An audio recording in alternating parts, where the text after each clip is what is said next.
নমস্কাৰ বন্ধুসকল, জ্ঞান বাৰ্তা পৰিয়াললৈ সকলোকে স্বাগতম জনাইছোঁ। আজি আমি কথা পাতিম গুৱাহাটী ইউনিভাৰ্চিটিৰ বিএডৰ যি মেৰিট লিষ্ট ওলাইছে, প্ৰভিজনেল মেৰিট লিষ্ট, তাৰ বিষয়ে আৰু লগতে এডমিশ্যন কেনেকৈ হ'ব আৰু কাট অফ মাৰ্ক কিমান যাব পাৰে আৰু গোটেইখিনি ডিটেইলছত মই ভিডিঅ'টোত কথা পাতিম। গতিকে ভিডিঅ'টো শেষলৈকে চাই থাকক।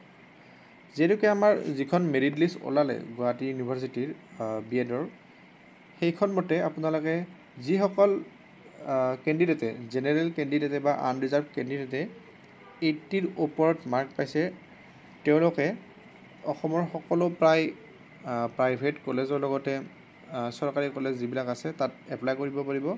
আৰু যিসকল ৰিজাৰ্ভ কেণ্ডিডেট আছে তেওঁলোকে 60ৰ ওপৰত পালে প্ৰাইভেট আৰু জেনেৰেল কলেজত এপ্লাই কৰিব পাৰিব।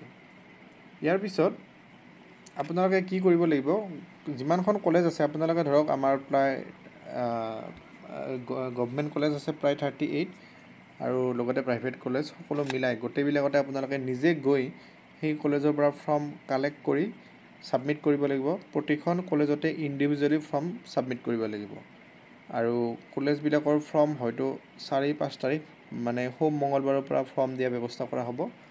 আৰু ফাৰ্ষ্ট এডমিশ্যন 22 আগষ্টৰ আগত সকলো কলেজৰে কমপ্লিট হৈ যাব। মানে 22 আগষ্টত আগত কলেজবিলাকে যিমানখিনি এডমিশ্যন হ'ল সেইখিনি মানে ইউনিভাৰ্চিটিক জনাব লাগিব।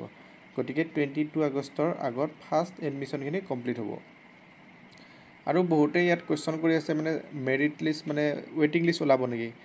ইউনিভাৰ্চিটিৰ ফালৰ পৰা কোনো ধৰণৰ ৱেইটিং লিষ্ট নোলায়, কিন্তু কলেজৰ ফালৰ পৰা ৱেইটিং লিষ্ট ওলাব পাৰে। ধৰক কোনোবাই এডমিশ্যন নল'লে তেওঁলোকে নেক্সট ৱেইটিং লিষ্ট পাব্লিছ কৰিব পাৰে বা স্পট এডমিশ্যনৰো ব্যৱস্থা কৰিব পাৰে।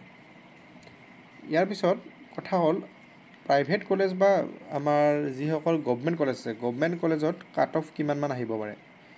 গভমেণ্ট কলেজত আমাৰ ইউআৰৰ মানে আনৰিজাৰ্ভৰ কাট অফ প্ৰায় 210 বা 205ৰ ওপৰত আপোনালোকে পাই যাব লাগে। আৰু ৰিজাৰ্ভ কেটেগৰীৰ কাৰণে ঠিক তেনেদৰে ধৰক OBCৰ কাৰণে হ'লে 200 মানৰ পৰা বা SC 190, ST হ'লে প্ৰায় 160, 150 ইমানমানৰ পৰা কাট অফ আহি যাব।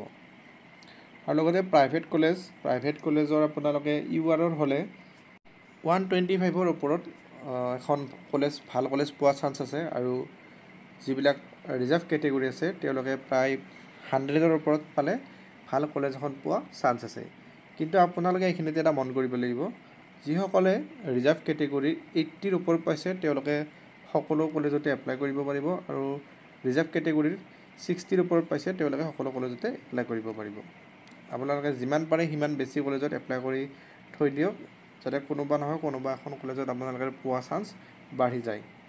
ইয়াৰ পিছত আৰু এটা কথা, নিযুত মইনা আঁচনি কিন্তু অকল গভমেণ্ট কলেজত এডমিশ্যন লোৱাসকলহে পাব, আৰু প্ৰতি মাহে 2500 পাৰ ইয়াৰ 25,000 কৰি পাব নিযুত মইনা আঁচনি।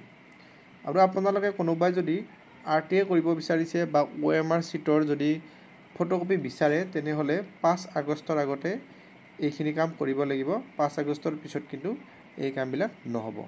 গতিকে বন্ধুসকল, যদি ভিডিঅ'টো ভাল লাগিছে লাইক কৰিব, আৰু যিসকলে কোন কলেজত কিমান চিট আছে গম নাপায়, মই এই ভিডিঅ'টোৰ এতিয়া মানে লিষ্টখিনি দি দিছোঁ। এই লিষ্টখিনি আপোনালোকে চাই লওক আৰু সেই অনুযায়ী আপোনালোকে এডমিশ্যন ল'ব পাৰিব। কোন কলেজত কিমান চিট আছে ইয়াত গম পাই যাব। আজিলৈ মানে বাই বাই।